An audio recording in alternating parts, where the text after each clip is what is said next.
As we move into discussing the existence and uniqueness of solutions to our differential equations, it's going to be important to remember what we know about continuity. So this is a review.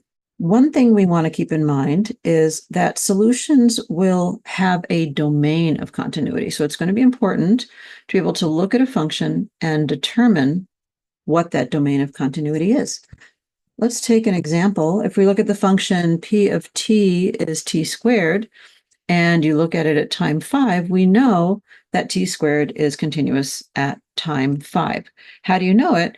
You know that because as t approaches 5, the function evaluated at that point 5 equals that limit. So that's our definition of continuity. We can get more formal, but for now and for our purposes, let's just stick with our intuition about continuity. And in fact, in this particular case, we know that whatever time t you give us, that function t squared is going to be continuous. There are no poles, discontinuities, singularities, asymptotes.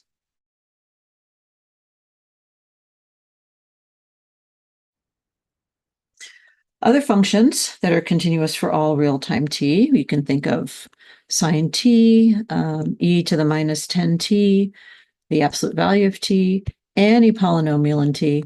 Those are going to be continuous on the entire real line. So on all of the entire real line. Let's look at a couple more examples.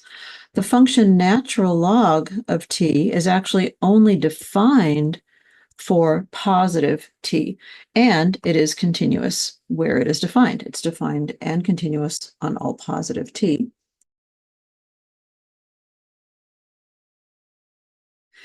In our third example, we're going to look at something that has problem spots, and so this is quite common. So this function g of t, which is 1 over t minus 1, is going to be continuous everywhere except where the denominator can be 0, which is, in this particular case, at t equals 1. So except for the spot t equals 1, the function g equals 1 over t minus 1 is going to be continuous everywhere. In example 4, we can use each component to decide what makes the entire function continuous. So let's look at this sum, cotangent plus t log t plus 4. Now we know that the natural log is going to have a problem when the argument becomes 0 or negative. So in that particular case, we know because of the natural log that h is only going to exist and be continuous for t greater than minus 4, because when you plug in minus 4 here, you hit 0. So you have to stay to the right of minus 4. And because of the cotangent, you know that there are going to be discontinuities at minus pi, 0 pi, and so forth. So that's where we take the components of a function, and all of those feed into where the sum will be continuous or not.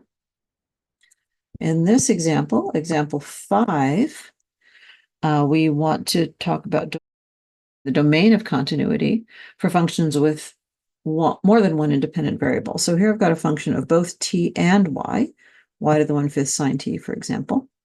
And so I have to look in each direction, in the t variable and in the y variable.